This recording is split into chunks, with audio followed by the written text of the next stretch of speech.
All right, everyone, we are at that time. So good evening. Welcome everyone to this week's installment of the National Fellows Online Lecture Series. This is sponsored by the Fellows Online Education Subcommittee, the Education Committee, as well as the Fellowship Committee. Before we have our talk tonight, I want to just remind everybody that our next week at the same time, we will have our topic on fundamentals of tendinopathy for CAQ. And the speaker will be Dr. Allison Schrader. And just to go some of our goals for AMSSM, the FOE, this is to serve as an adjunct to your individual's program's education. It also is to provide fellows with direct access to educational experiences with AMSSM members and at times invited guest speakers, guest experts. This is also to assist in the CAQ exam preparation. So just remember some of the rules for tonight. Just remember to mute your device's microphone and turn off your videos. Submit questions through the chat function. And at the very end, I, as the moderator, will ask the questions to Dr. Berkowitz during the question and answer session. Please complete the evaluation at the end of the lecture as well. So lastly, one of our new efforts is to facilitate more input from the audience. There are a couple ways to do this. First, there's a web link that can be found by going to the AMSSM.org website. Click on that education tab and select the Fellow Online Lecture Series. The link is near the top of the page, and as you can see with this screenshot. And then the second way you can do it is by scanning the QR code. It should take you directly to the form to fill out. When filling out the form, we ask that you please keep in mind that the primary goal of this series is to assist in the CAQ preparation. All right, so for our lecture tonight, I'm very excited to welcome Dr. Joshua Berkowitz to speak to us on sports hematology. Dr. Berkowitz is a North Carolinian at heart. He completed his medical school, residency in internal medicine and pediatrics, and primary care sports medicine fellowship, all at the University of North Carolina at Chapel Hill. He is an associate professor of orthopedic surgery, internal medicine, and pediatrics at the UNC School of Medicine, where he is division chief for non-operative sports and musculoskeletal medicine. One of his research interests is managing athletes with blood clotting problems, so this is a presentation that is well suited for him. Lastly, Josh is a team physician for UNC, as well as Chapel Hill High School, and the men's and women's professional ultimate teams in North Carolina, which are the Carolina Flyers and the Raleigh Radiants. He serves on the medical advisory committee for USA Ultimate, and himself is a national and three-time world champion ultimate player. So Josh, thank you again for speaking tonight, and I'll turn the screen over to you now. Great. Well, yeah, thanks, Myro, for the introduction. Thanks to Andy Meyer as well, and thanks to the AMSSM Online Education Subcommittee for the invitation to speak tonight. The lecture series is really just such a great resource that's being developed for sports medicine education. So really, just an honor to be a part of it. I apologize in advance for bringing down the quality of what up until now has been a truly excellent collection of sports medicine minds. I have no financial relationships to disclose. As always, it's only right to lay my cards on the table from the start. I try to avoid allowing my personal biases to affect my teaching, but I know that if people look up my old tweets, they'll find that I've come out as strongly anti-DVT in the past, and so I figured I should try to get out ahead of that. And I know we usually save the thanks for last, but the primary reasons I'm speaking tonight are these two gentlemen. Dr. Stefan Moll is a colleague of mine, partner, mentor in the hematology space. Anything intelligent I have to say about hematology, I probably learned from Dr. Moll. Anything stupid I say is 100% my own invention. And Dr. Scott Berkowitz, who does happen to be my father, has had, and despite allegedly retiring a couple years back, continues to have a very impactful career in the hematology world. And while I can't attribute much of my clinical expertise to him, there are more than a few things I'm appreciative of, and I guess whatever can be handed down genetically with regards to hematology, I probably got from him. So we got 40 minutes for hematology. Fortunately, I was only tasked with reviewing sports hematology, but unfortunately, that's still a fairly large and poorly defined field at present. Some high-yield hematology topics with strong crossover into the sports medicine world include anemia, sickle cell, to some extent infectious mononucleosis, and issues relating to clotting and hemolysis. Fortunately for me, and probably for you, several doctors smarter than me have already covered those first three topics in earlier lectures from this series. So I'll focus on the latter two for tonight. So here's the agenda for tonight. Many complex topics will be simplified and summarized, trying really just to hit the high notes for the clinical practice of sports medicine and, of course, the CAQ. So I figured we'd start with bleeding. Seems as good a place as any to begin. Four main issues we'll address in this round, the last of which I'll get to in more detail in a later section. So hemophilia, I'm guessing you've heard of it. It's, of course, an inherited clotting factor deficiency that comes in several varieties, depending on the specific factor that is deficient and the degree to which the clotting factor is deficient. The severity rating pertains more to subtypes A and B than to subtype C, where the severity of bleeding is less dependent on factor levels. While generally taught to be an inherited condition, de novo mutation accounts for actually a fairly high percentage of hemophilia. Some estimates may be up to 50%. So subtype A is the most common, occurring about 1 in every 4,000 to 5,000 live male births. About 60% of those folks have severe disease. Hemophilia B is about 1 in every 15,000 to 30,000 live XY births. About 40% have severe disease, and hemophilia C is truly more of a 1 in a million type phenomenon. With apologies to any actual hematologists watching this, there's no particular reason an average sports medicine physician would need to memorize this coagulation cascade, or at least again. I'll just throw this slide up periodically to make this look more like an actual academic lecture, and to highlight where in the process of coagulation various pathology occurs. So as you can see with hemophilia, factors 8, 9, and 11 act in a relatively similar place in the cascade, and so deficiencies in these different factors can yield similar clinical outcomes. What's relevant about hemophilia to a sports doc? I think bleeding risk is the big one. So hemophiliacs can be very good at bleeding without trauma. I don't really want to see what they can do with trauma. Intra-articular bleeding is a particular concern due to both short and long-term consequences, and intramuscular bleeding is common as well. Intracranial bleeding is thankfully much less common, but of course is the most concerning overall, and other sites can bleed too. It's important to recall that people with hemophilia are people with hemophilia. So typical primary and preventative care recommendations apply, and living an active lifestyle is every bit as important as for anyone else. It's generally advisable to avoid medications that can increase bleeding risk. NSAIDs as a class would largely fit that bill and are frequently used in sports medicine, so keep that in mind. For what it's worth, COX-2 selective NSAIDs like celecoxib have relatively minimal antiplatelet activity, but I would still be very cautious and likely involve hematology before starting NSAIDs in any patient with hemophilia. Factor prophylaxis is a mainstay of hemophilia treatment. It can either be done continuously, keeping factor levels reasonably high at baseline, or in some cases intermittently, just providing exogenous factor at times when risk of bleeding is highest. Athletic participation for people with hemophilia, perhaps not unexpectedly, can be complicated. In general, these decisions really should be made on a case-by-case basis involving all interested parties. Close monitoring for signs and symptoms of bleeding before and after competition is, of course, prudent. And prophylaxis of some type, probably continuous, is likely preferable.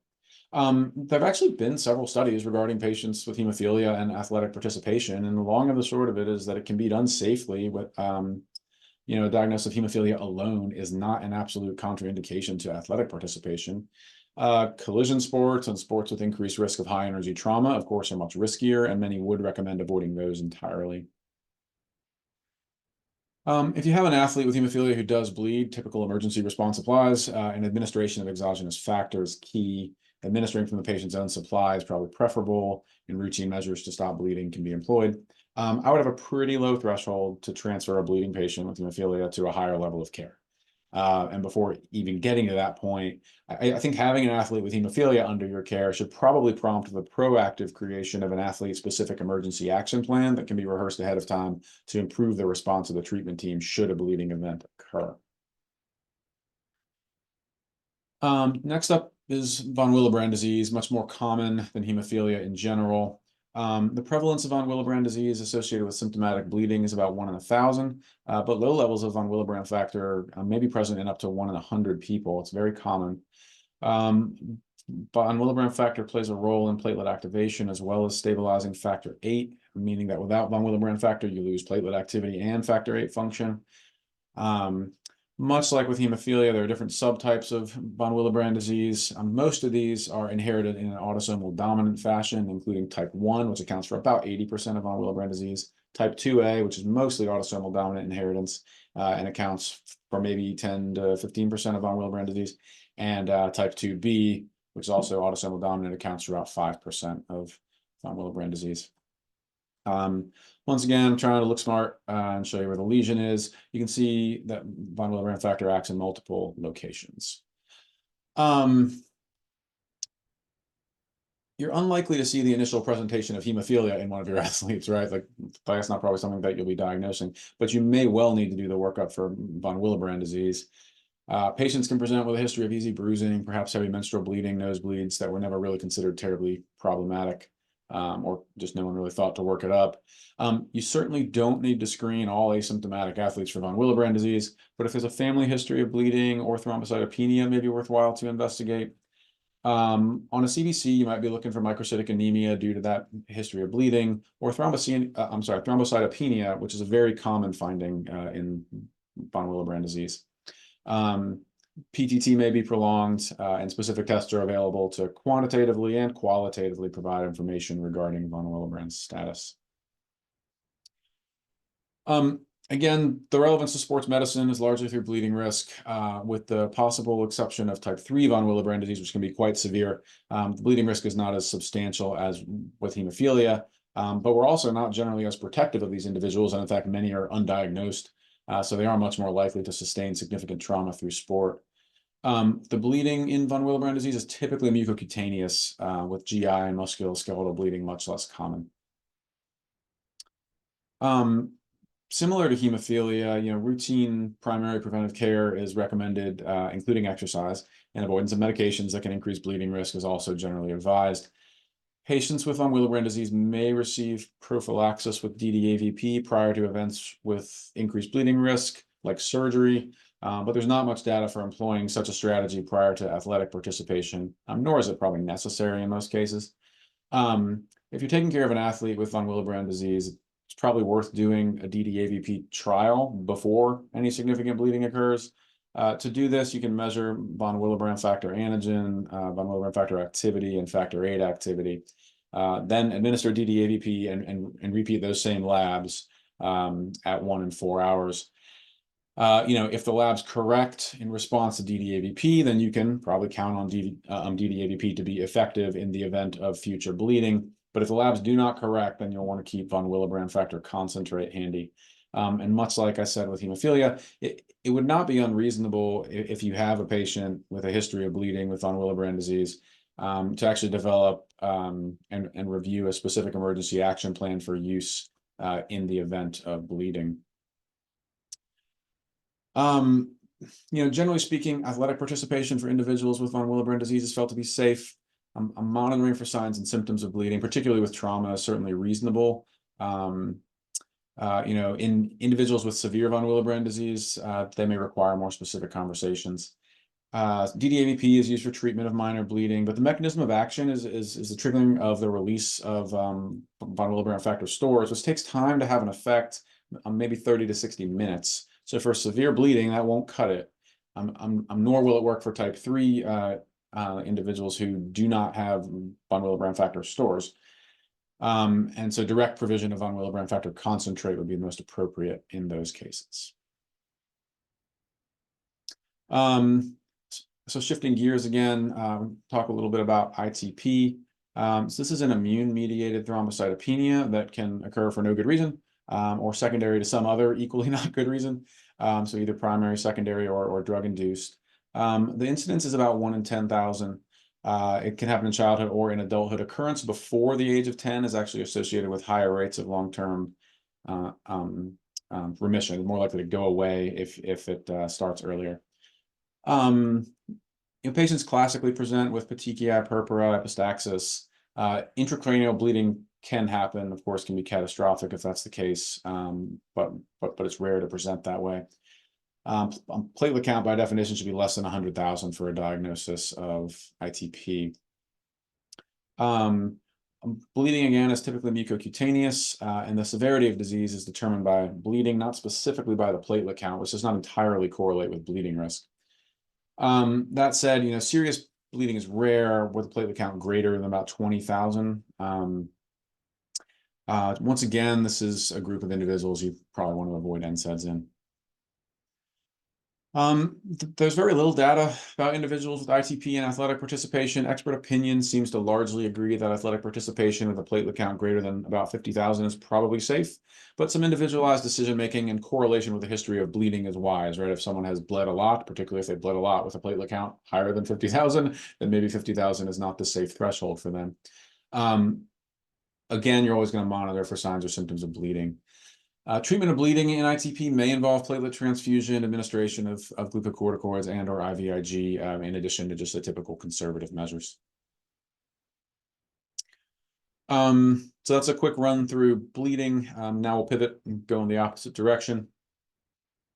There are not a whole lot of specific details about hypercoagulable disorders that are particularly relevant to the sports medicine physician kind of day-to-day. You're most likely to encounter them either while working up a patient of yours who develops a clot, or by inheriting a patient who has already been diagnosed. Just briefly, right? Protein C helps to degrade activated factor V and activated factor VIII. Protein S is a cofactor for protein C, so it just kind of helps it work and can directly inhibit activated factor IX. Factor V Leiden encodes resistance to activated factor V, resistance to protein C. Antithrombin inhibits thrombin. That's appropriately named. Prothrombin gene mutation is a gain of function mutation that increases thrombin, also pretty well named. And then antiphospholipid syndrome has multiple prothrombotic effects. Actually works at a number of these same levels. Yeah, so for the most part, like these are the places in the cascade that we're looking at for these prothrombotic issues. Routine screening for hypercoagulable disorders is not recommended, but you might consider testing for hypercoagulable state if there's a family history of VTE and a high-risk hereditary thrombophilia, which basically includes everything we've discussed except for antiphospholipid syndrome. So those 5 on the screen are all considered high-risk hereditary thrombophilias. As with everything in medicine, testing is probably not useful unless the results might lead to a change in management. I think you could rationally make an argument for more aggressive prophylaxis prior to immobilization or following surgery, in someone who has a known hypercoagulable state, or maybe you would choose an alternative contraception strategy for a female patient who had a known prothrombotic state. So there can be some value in certain circumstances. But again, I think for most of our purposes, these disorders are mostly just worth knowing in case you need to test for them when you get here. So, venous thromboembolism, or VTE, is a big topic. I suspect I was asked to give this broader hematology lecture primarily due to some of the work that Dr. Mull and I have published and presented regarding VTE in athletes. So I'm going to shift gears, and I kind of modified a version of a talk I gave at the Advanced Team Physician course back in December. We'll start with some of the basics, and then we'll get into some of the off-book stuff.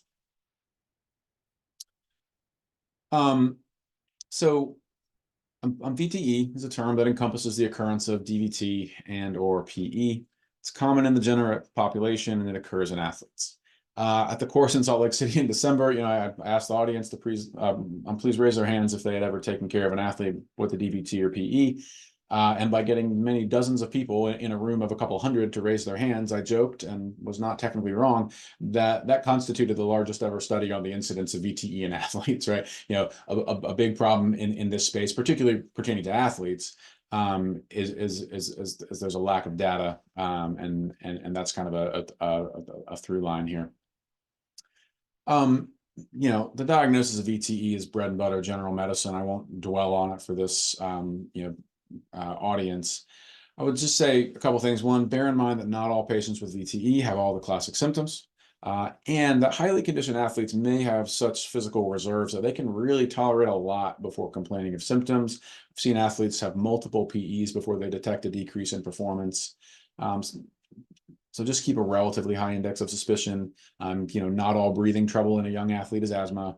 Not all calf soreness is a strain, right? Just keep this in mind. Of course, lower extremities much more frequently affected than upper extremities, but specific to sports medicine, the Paget-Schrader syndrome, aka effort thrombosis, generally refers to upper extremity DVT, typically associated with repetitive overhead activity, pitchers, volleyball players, and thoracic outlet compression. So treatment once VTE has been diagnosed, right? There's the initial anticoagulation period, maybe talking about days 0 to 10, and in the bad old days we had unfractionated heparin, low molecular weight heparin, maybe fondaparinux if you were allergic to heparin. But these days, we're working more with direct oral anticoagulants. Primary treatment, and this kind of constitutes the first 3 to 6 months after diagnosis. Again, in the olden days, we're largely working with warfarin, obviously still available, low molecular weight heparin, or maybe continuation of fondaparinux. But again, these days, with increasing frequency, we're using the DOACs. And then secondary prevention, right? So sometimes anticoagulation is recommended to be extended indefinitely. Let's talk a little bit about these medicines. Direct oral anticoagulants currently on the market in the States. There are 3 oral factor Xa inhibitors, apixaban, edoxaban, rivaroxaban, and the oral direct thrombin inhibitor, dabigatran. Note that only apixaban and rivaroxaban are indicated as initial monotherapy for VTE, meaning that the others require a brief bridging period using a parenteral agent. One key concept when we talk about VTE is risk factors and provocation, right? So a provoked VTE, might be provoked by a major trauma or surgery or hospitalization, substantial immobilization, pregnancy, OCPs. I'm one of those high-risk thrombophilias or prolonged air travel. I would note for prolonged air travel, we're probably talking at least 8 hours, maybe more. So, we're not talking about, like I flew from here to Chicago, right? There's basically nothing in the domestic United States that would constitute such a long flight that it's a substantial risk factor for DVT. So just, if I flew from North Carolina to New York, that really wouldn't be a substantial risk factor to call, a clot provoked. And then unprovoked, of course, is a word in the English language that means not provoked. And so essentially, if you don't have one of those provoking factors, then you're generally going to be diagnosed as having an unprovoked VTE. Why does this matter? Well, here's an irresponsibly oversimplified outline of management. And for a provoked, uncomplicated VTE, you do your initial anticoagulation. Again, these days, often with apixaban or rivaroxaban, but could be with heparin or low molecular weight heparin, what have you. You resolve the provoking risk factor. So for instance, if it's a postoperative DVT, well, you get out of the postoperative period. You're no longer at high risk. You complete your primary treatment. Again, most often these days, that's going to be a DOAC for 3 months. And then you can discontinue anticoagulation without exceedingly high risk of future clot. With unprovoked VTE or a VTE with an unresolvable risk factor. So for instance, you may have a provoked VTE, but if that provocation is an inherited thrombophilia that you can't just not have, then you'll get your initial anticoagulation, you'll get your primary treatment, but then you will likely be recommended to extend your anticoagulation indefinitely to decrease your risk of future VTE. The left column is pretty tolerable, right? Manageable. The right column can be a real issue, particularly as it pertains to competitive athletics. And so with that background, a few thoughts, right? When you have an athlete who requires anticoagulation, right, the primary responsibility of the team physician is to protect the health and safety of the individuals under the provider's care. That second sentence, I'm proud of how convoluted and opaque it is, because, really, it's kind of a tongue-in-cheek statement, but I think it highlights a fundamental principle of sports medicine care. And what I mean is that in every encounter with our athletes, we have to account for factors specific to their lives that impact their preferences and decision making. And oftentimes that gets viewed as special treatment, but I would make the argument that we do the same for every patient that we see, right? If we have to, account for how far they travel to get to clinic, or we have to account for their financial circumstances, or we have to account for other things. So we do the same for our athletes, and that is by treating everyone differently. We treat them as individuals. So general principles pertaining to dealing with an athlete on anticoagulation. We do not interrupt the initial anticoagulation or primary treatment, right? Those first 3 to 6 months, depending on the case, are pretty much sacrosanct. We're not touching them. 3 months out from sport is manageable for most athletes. No one's happy about it, but there's like construct in sport that you may have an injury that could keep you out for several months, and people can deal with that.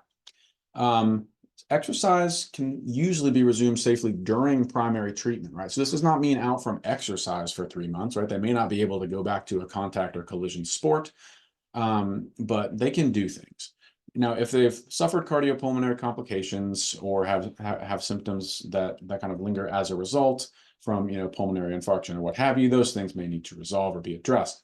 But endothelialization of the thrombus and vessel wall adhesion, of like a lower extremity DVT largely occurs within the first 3 weeks. And so it's often safe to resume running and submaximal resistance training, as early as after 3 weeks. So in that 4th week, assuming cardiopulmonary symptoms allow. So you can get the athlete back to some level of training. They don't just have to be, on bed rest for 3 months. And in fact, they shouldn't be.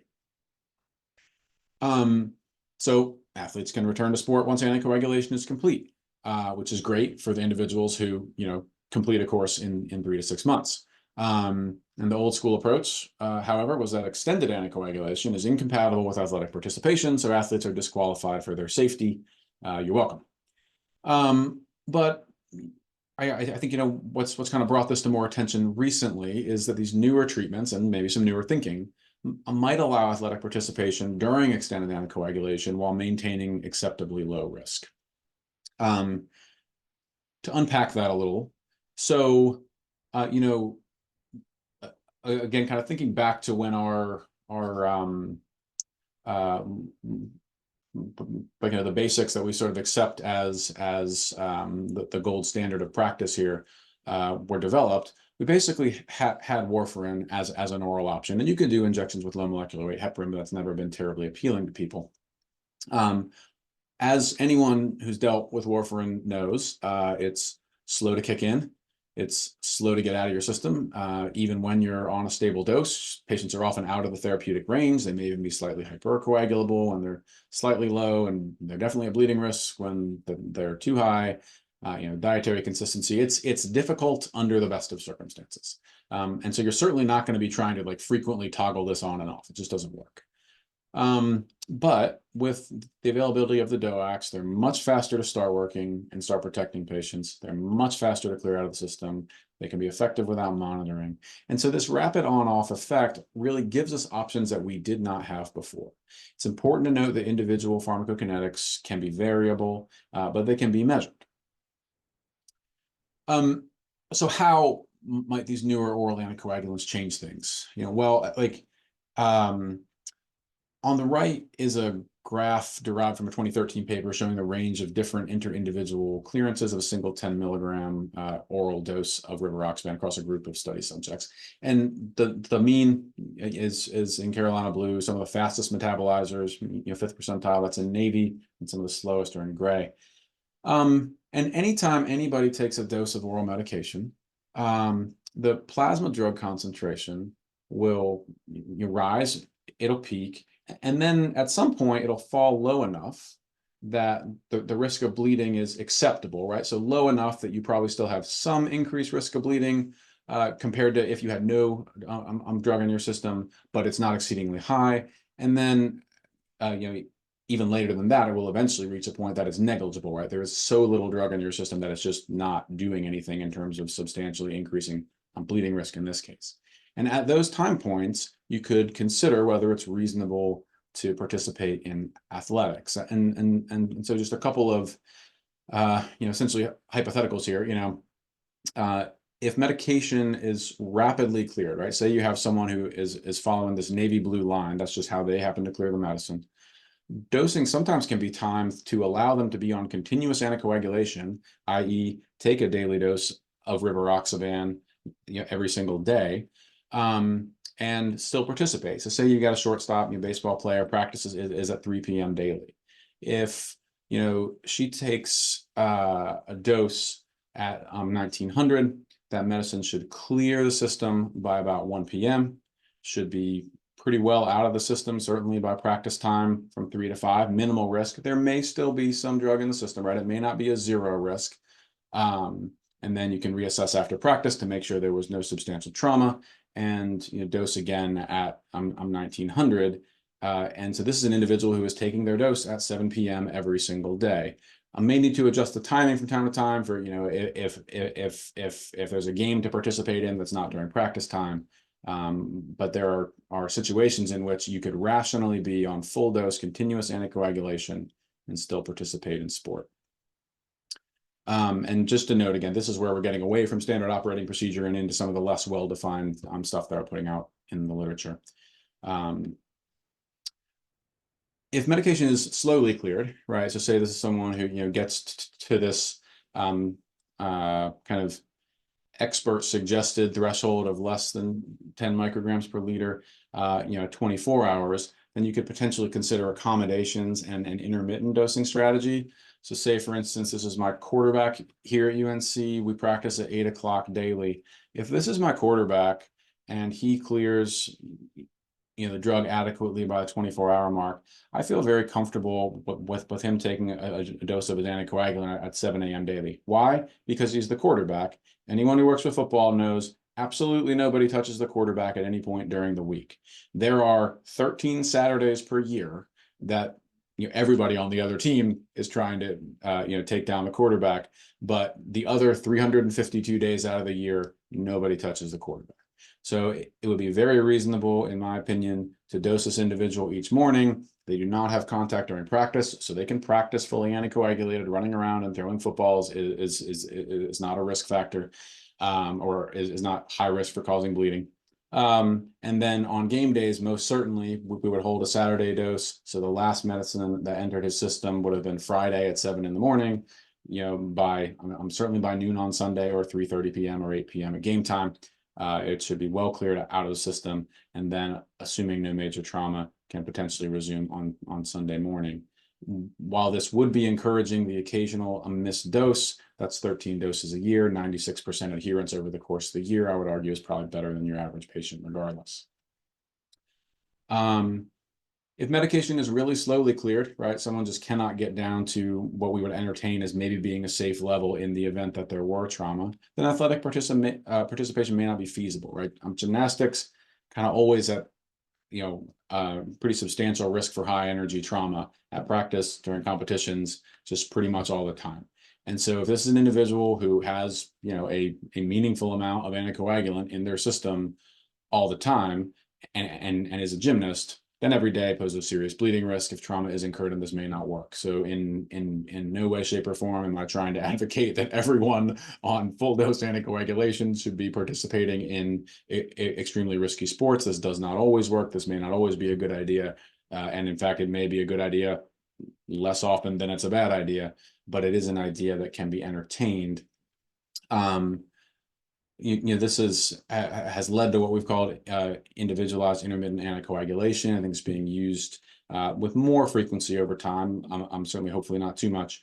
And we came to this place from a perspective of patient-centered care. Because in some cases of VTE, extended anticoagulation is recommended. In some cases, continuous anticoagulation can be compatible with athletics. In some cases, minimally interrupted anticoagulation is reasonable, and in some cases, anticoagulation is incompatible with athletics. But in all cases, patient preferences are relevant and meaningful. The data would suggest the risk of recurrence is about 20 to 30% over 5 years if anticoagulation is not continued after completion of that initial 3 to 6 months of treatment following an unprovoked VTE. So this means that most people would be fine if anticoagulation was completely discontinued for years. But of course, the stakes are high, right? A second VTE event could be fatal. And so while data is lacking, I think the risk of recurrence is very likely much lower. Even if you are occasionally interrupting anticoagulation intentionally, even to a threshold of the athlete being anticoagulated, say 80% of the time, it's probably a lower risk than if their other option is don't take the anticoagulant at all so they can return to sport. And so I think, considering what the alternative is, right? If we say, hey, you can't be cleared for sport because of your anticoagulant, that doesn't mean they're going to take it. It might mean that against medical advice, they choose not to take their anticoagulation. And in many circumstances, that may be riskier. So some of the take-home points, treat VTE with 3 months of uninterrupted anticoagulation. Unprovoked VTE and unavoidable provoking factors may require longer treatment. Extended anticoagulation can pose a major threat to an athlete's career. Patient preference matters, and disqualification may not always be necessary. And it's really these new tools that we have, the DOACs, that may provide ability to tailor extended treatments to fit athletics. It requires a lot of work, though. It requires a PK study on the individual to see how they process the medication, shared decision-making, a support team, a good bit of luck, right? You don't control how quickly they process the medicine. And so there are a lot of factors that go into this. Just briefly, we're currently putting together a case series after 8 to 10 years of experience working with high-level athletes with blood clots. And if you have patients we might be able to help with, please feel free to reach out. We're still learning here. There's lots of experience to gain in order to better serve these patients. And there's value in consolidating that care and expertise while we work toward that goal. So after all that, we'll touch on one final brief topic, which is hemolysis. And again, really, I think the high yield space there for sports docs in the CAQ is exercise-induced hemolysis. This has been described for quite a while now, but the etiology remains poorly understood. Originally, it was felt to relate specifically to mechanical destruction of red blood cells from heavy repetitive foot strikes, such as in runners or soldiers marching long distances. But it's subsequently been described in other sports, including swimmers. There does seem to be an element that correlates with the duration and intensity of exercise, and it uniformly does improve with avoidance of activity. It's probably some metabolic factors, probably some degree of muscle contraction causing some of the mechanical forces that may contribute.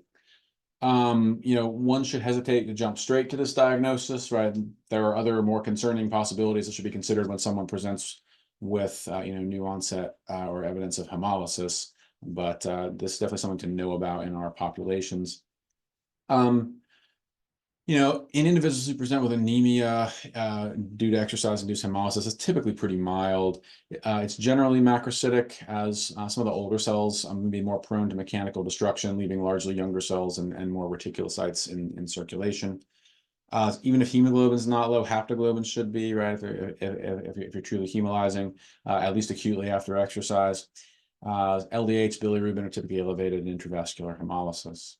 There can be urine discoloration with hemoglobinuria, but of course, rhabdomyolysis and associated myoglobinuria should also be evaluated for, because there certainly can be some overlap, in the populations and what they're at risk for. And this is not the same entity as exercise-induced hematuria, although that also is generally benign. This improves with reduction in activity and modifications like changing running surfaces or wearing better cushioned footwear, things like that. So not a whole lot of intervention that needs to be done. So that hits the highlights of what I was trying to get to tonight. They asked me to put together a couple of CAQ questions, and so we'll fire through a few of those now. Our first question is, this is an 18-year-old tennis athlete with moderate type 1 von Willebrand disease and a history of epistaxis who was evaluated for a nosebleed. She was at practice 20 minutes prior to presentation. The ball deflected off her racket, striking her in the nose. Bleeding developed immediately from her right nostril and has persisted. She denies headache, dizziness, lightheadedness, photophobia, phonophobia, nausea, vomiting. Mild nasal swelling and active bleeding present, but facial and HENT exam is otherwise unremarkable. No septal hematoma, concussion screening negative. Aside from the bleeding, she feels fine. Vital signs are normal, weight 60 kilograms. She's holding pressor with an oxymetazoline saturated nasal plug in place. And at this point, you should A, inform her that all bleeding stops and send her home with continued conservative management. B, administer intranasal DDAVP, 300 micrograms to the left nostril. C, obtain a facial CT to evaluate for nasal fracture. And D, coordinate direct hospital admission to bypass the ED and expedite ENT consultation and intervention. As Andy's done us the courtesy of putting this up as a poll everywhere question for anyone who's here in the live audience. All right, we seem to have a winner in giving DDADP. I don't think this would, this level of detail not going to show up on the CAQ, I wouldn't think, but for individuals who are less than 50 kilograms, intranasal dose is 150 mics, and greater than 50 kilograms is 300. There's IV subcutaneous administration as well. I think that's 0.3 mics per kilogram, not to exceed 20 mics. So if you get to that, what's that, 67 kilogram threshold and up, you just give 20 micrograms. All right, we will move on to question 2, I think. Great. So a 20-year-old soccer player seen with right-sided chest pain and shortness of breath. She woke up with mild chest pain 3 days ago, which has persisted. She's been able to practice each day, but feels she's struggling to catch her breath more than usual. She has worsened chest pain with deep inspiration, but denies fevers or chills. She denies trauma, but has mild leg soreness, which she attributes to soccer practice.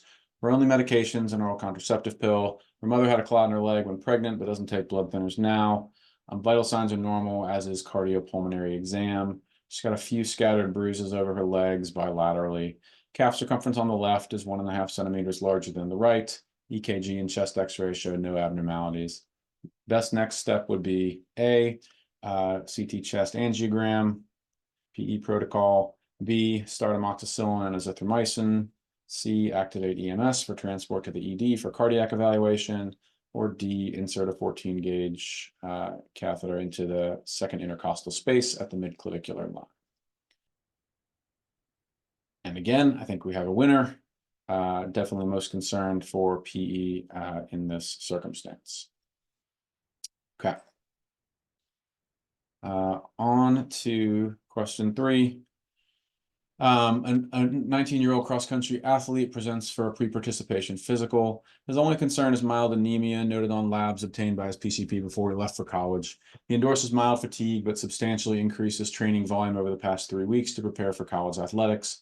His running shoes are old but comfortable. He runs on a mix of dirt trails, paved trails, and roads. He last ran 1 hour prior to presentation.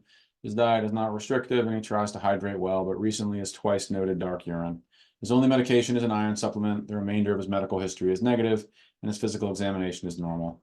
Outside CBC notes hemoglobin of 11.9, MCV of 100. You obtain a haptoglobin, which comes back at 30, which is low, and a urinalysis with microscopy, which is normal. Your primary suspicion is for A, iron deficiency anemia, B, rhabdomyolysis, C, sickle cell trait, D, exercise-induced hemolysis. Okay. Yeah, very good. So exercise-induced hemolysis would be the primary concern of those options, at least. All right. So that's all I've got. I can pause at this point for questions, and I'll throw my contact and some references up there as well. But yeah, thanks to those who have joined live. Thanks to those who are watching later. And thanks again for the invitation to speak. And Josh, that was a great topic. Great talk. I'm still monitoring the chat. I don't see any questions, but I do have one question for you.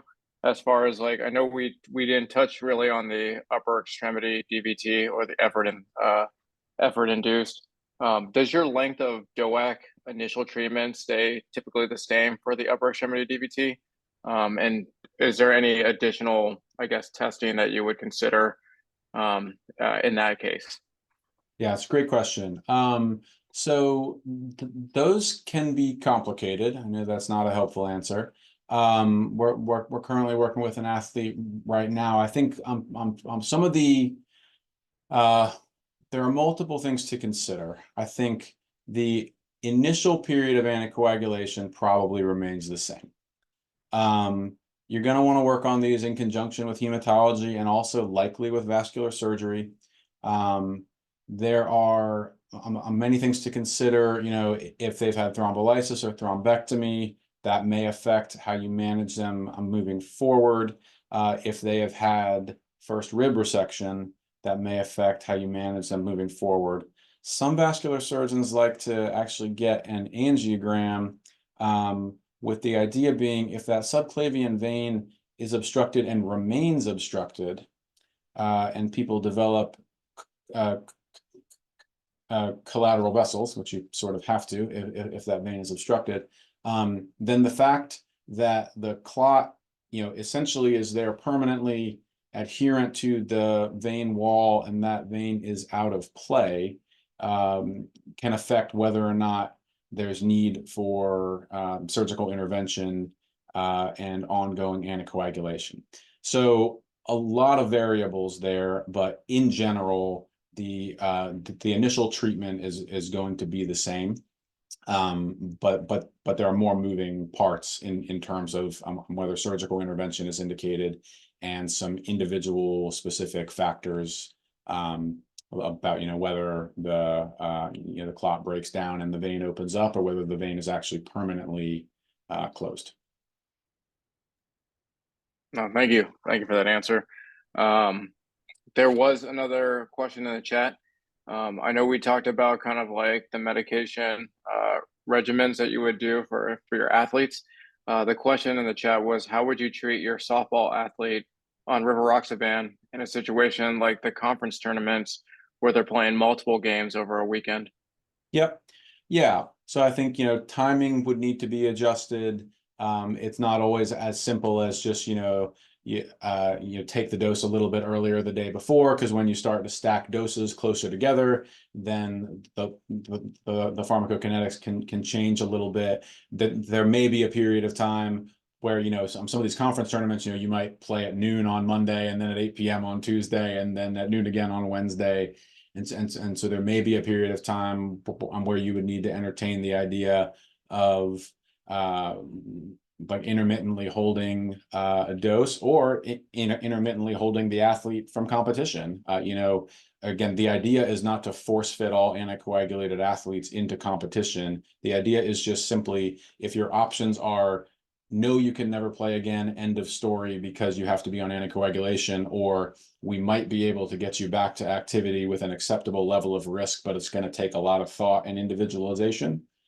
In some circumstances, that second option is better for the patient, more appropriate, you know, as a provider. And if you have the ability and the resources to do that, then that can be entertained. It requires a commitment from much more than just the athlete and the treating physician.